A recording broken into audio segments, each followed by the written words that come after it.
Salut tout le monde, bienvenue sur la vidéo et j'espère que vous allez bien. Et aujourd'hui j'avais envie de vous faire découvrir ou redécouvrir le jeu Sunset Riders, un run and gun dans le style Metal Slug, mais en mode western.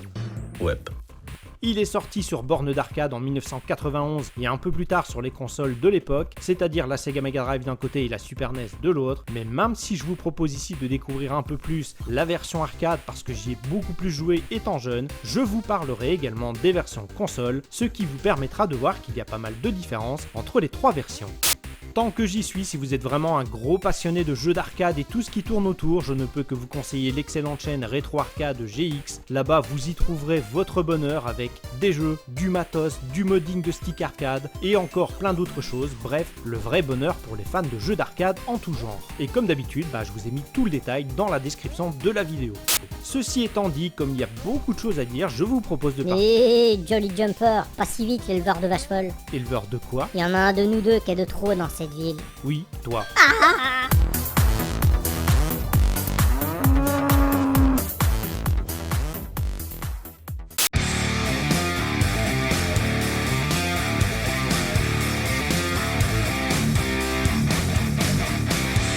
Il s'agit donc d'un run and gun assez nerveux et classique développé par Konami et qui nous propose d'aller shooter des bandits, des indiens et même des drôles de cocos, comme par exemple un gros banquier véreux.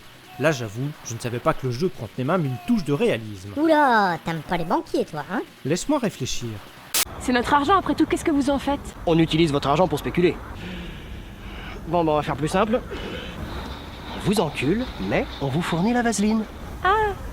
Non, pas vraiment.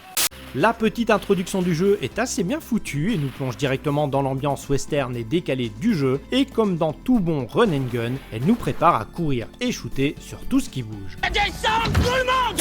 Fond dans la vieille. Oui, c'est un peu l'esprit sauf peut-être pour la petite vieille, hein.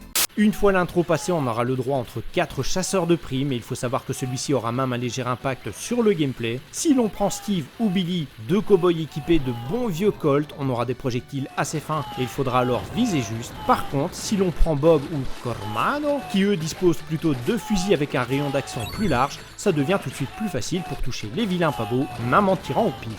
Le jeu comporte 8 niveaux assez variés, des stages bonus et même des phases à cheval qui sont vraiment excellentes, ce qui permet de varier suffisamment les plaisirs. Cependant, il va falloir être assez réactif car une seule balle dans le buffet suffit à nous faire bouffer les pissenlits par la racine.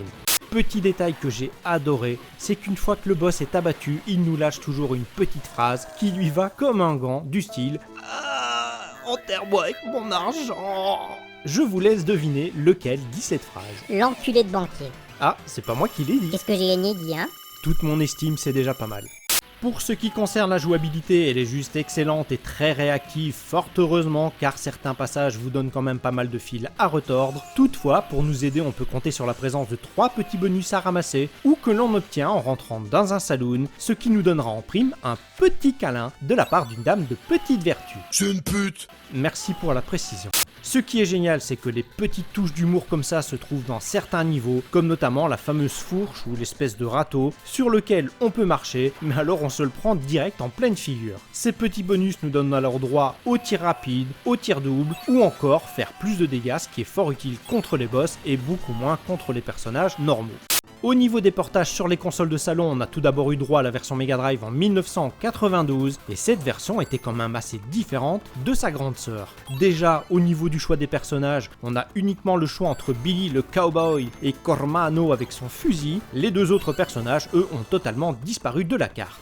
On n'a pas vraiment non plus les mêmes niveaux, puisqu'ici on en aura seulement 4 qui seront divisés en 2 parties. Lors de la première, on devra libérer une gente dame en détresse. C'est une pute. Non, pas cette fois, cette fois-ci c'est une dame normale. Et dans la seconde, on aura alors droit au boss, et si vous êtes bon en maths, vous aurez compris que du coup, il y en a quand même moins dans cette version. Dernière différence que j'ai pu noter, ce sont les stages bonus, où il ne faut plus tirer sur des ennemis qui apparaissent aux 4 coins de l'écran, mais bel et bien poursuivre à cheval un chariot qui va vous balancer gentiment des bonus et des vies supplémentaires. La version Super NES quant à elle est sortie en 1993 et contrairement à la version Mega Drive sortie un an plus tôt, je vous le rappelle, elle est quasi identique à la version arcade. Graphiquement c'est super joli, c'est super jouable aussi et on retrouve enfin les 4 personnages d'origine. Les seuls changements notables que l'on pourra remarquer se trouvent comme souvent avec Nintendo au niveau de la censure pour être politiquement correct. Parfois c'est carrément stupide, comme avec les indiens du 5ème niveau qui ont totalement disparu pour ne pas choquer, alors que le boss du 6ème niveau qui, je vous le donne en mille, est un indien, lui il est toujours présent. Dernier petit détail de cette censure, les dames de petite vertu qui nous faisaient si gentiment un petit câlin en sortant du saloon avant de nous donner un bonus, ont été remplacées par une dame beaucoup plus distinguée, qui est plus proche de la femme de Charles Ingalls. Ceci conclut donc cette première petite vidéo rétro arcade et console, parce que je ferai toujours le parallèle entre les deux. Je suis plutôt un généraliste, je vous le rappelle. J'espère que vous avez aimé, si c'est le cas n'hésitez pas à commenter, liker et partager. Pourquoi pas vous abonner, ça me ferait extrêmement plaisir. Et sur ces paroles de cowboy, je vous donne rendez-vous dans la prochaine vidéo, jouez bien et ciao ciao. Bon, c'est bon, je parle, ça va, j'avais l'info. Maintenant tu montes sur mon dos et on dégage d'ici, ok ?